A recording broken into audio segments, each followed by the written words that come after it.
A saúde pública no Brasil e particularmente em Alagoas é o tema do Ricardo Mota, entrevista desta semana com o secretário municipal de saúde de Arapiraca, presidente também do Conselho de Secretários Municipais de Saúde do Estado de Alagoas. E eu indaguei a ele, antes do intervalo, exatamente qual o papel do COSEMES nesse momento para articulação, pressionar Brasília, os parlamentares, fazer com que o Estado também participe mais da vida ativa da saúde pública dos municípios. Qual será, então, doutor Bira?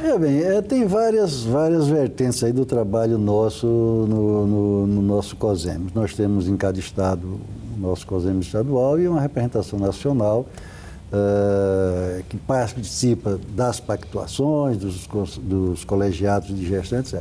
E tem um papel político importante. Aqui, o que vai nos mover, Ricardo, basicamente, primeiro assim, a discussão com o Estado, né? A pactuação com o Estado, a discussão do ponto de vista do que os municípios pensam, etc., para chegarmos aos entendimentos e dar direcionamento às ações no âmbito do Estado. A segunda questão é fazer articulação política com a bancada federal, né? Eu citei ainda há pouco sobre a lei que está lá no Congresso dormindo há 2 anos, para ver se a gente avança nesse financiamento. Fazer com que o COSEMES seja o braço efetivamente da AMA, que representa todos os prefeitos nessa luta pela saúde, né? E abrir uma grande discussão com a sociedade sobre o Sistema Único de Saúde, Ricardo. Ultimamente eu tenho feito uma reflexão sobre isso. Nós temos, do ponto de vista da lei e da Constituição, um sistema de saúde que é extremamente generoso. Nós avançamos muito na implantação desse sistema e eu tenho a ousadia sempre de dizer que é hoje o maior patrimônio social dessa população. O Bolsa Saúde é importante, mas pega uma parcela muito menor da população. Hoje nós temos em torno de 120, 130 milhões de pessoas que dependem exclusivamente desse sistema de saúde. No estado de Alagoas são 87% da população. Para resolver os seus problemas de saúde, então é um patrimônio formidável da população. E fazer uma grande discussão com a população.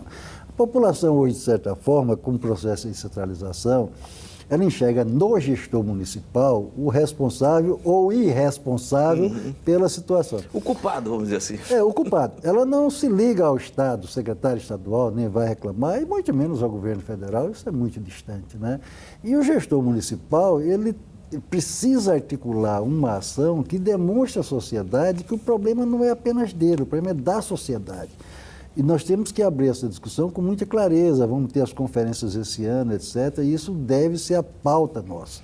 A sociedade brasileira precisa tomar uma decisão, ela tomou lá atrás, em 88, ao fazer um sistema de saúde, na Constituinte, ao fazer um sistema de saúde público, integral, universal, descentralizado, com equidade, com todos esses princípios que são princípios absolutamente corretos. Agora, precisa, para que esse sistema funcione, mais recursos, e muito mais recursos do que nós temos hoje. Hoje nós temos um gasto, os números da saúde, Ricardo, são estratosféricos.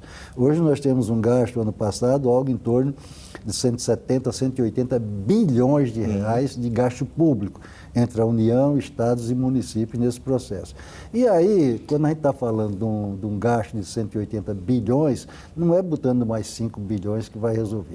É muito mais do que isso para resolver. E esse é um problema que a sociedade precisa resolver.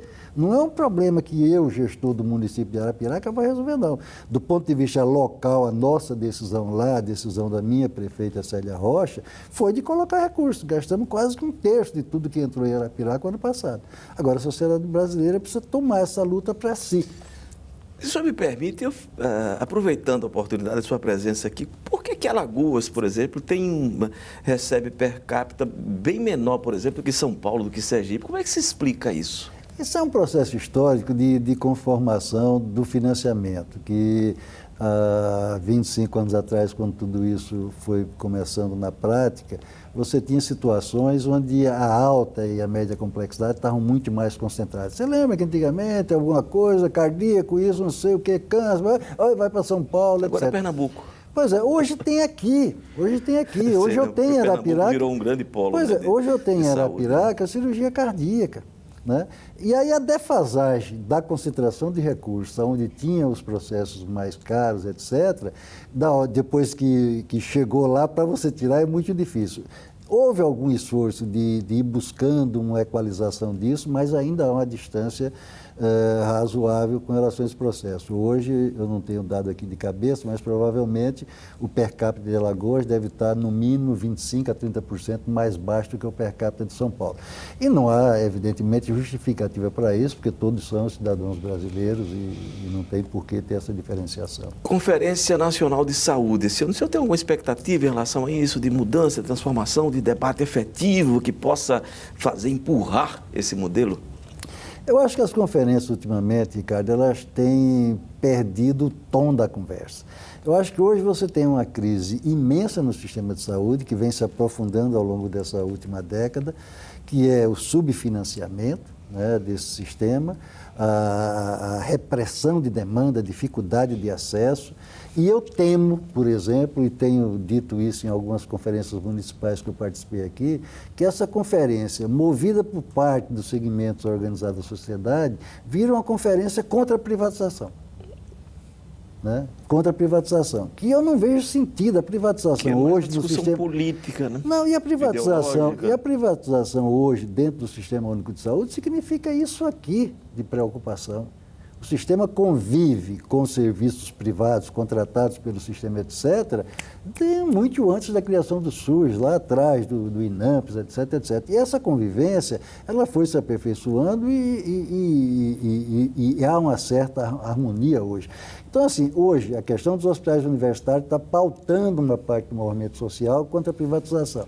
E isso significa um negocinho desse tamanho na problemática que nós temos pelo SUS. Então, eu temo que, a exemplo das últimas conferências que eu tenho participado, que se perca o tom, que se perca a oportunidade de mobilização da sociedade para os reais problemas, os problemas centrais do sistema de saúde, e se perca em questúnculas ideológicas periféricas às necessidades do sistema. E aí você perde uma grande oportunidade, você sai da conferência lá com seus manifestos contra a privatização, etc., etc., e vamos continuar tocando a vida do jeito que estava, com o mesmo nível de dificuldade. Essa é a preocupação que eu tenho com relação à conferência.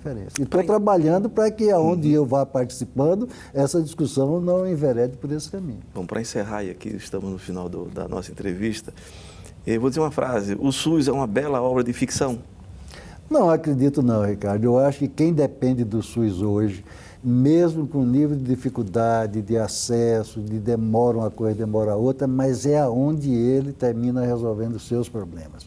Nós temos ilhas de excelência, Ricardo, né? Hoje um paciente nefropata, ele tem tudo o que ele precisa na hora que foi firmado um diagnóstico. A AIDS, a questão do câncer mesmo, que aqui e acolá tem diferenciação, mas se avançou bastante. Então, assim, nós temos ilhas de excelência nesse processo. Agora, reconhecemos que há ainda dificuldade de acesso, demora para uma série de procedimentos que precisamos melhorar a gestão para racionalizar a utilização de recursos, mas que precisamos de muito mais recursos do que temos, e isso é urgente. A sociedade brasileira tem que ter clareza disso. Não adianta jogar pedra, o SUS não presta, o SUS é uma porcaria, o SUS é isso, o SUS é aquilo. Não.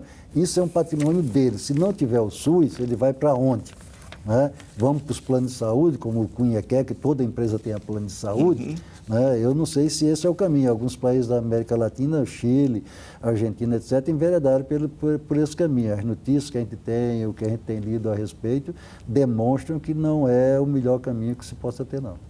Muito obrigado, doutor Biratã. Acho que precisamos também que novas gerações repliquem esse comportamento, esse comprometimento com um modelo de saúde pública. A geração do doutor Biratã Pedrosa, ela é pioneira, mas, enfim, a fila anda, né? Sem dúvida. Precisa andar. E é preciso que novas gerações venham também com o mesmo empenho, quem sabe até com mais força, para transformar e melhorar essa realidade.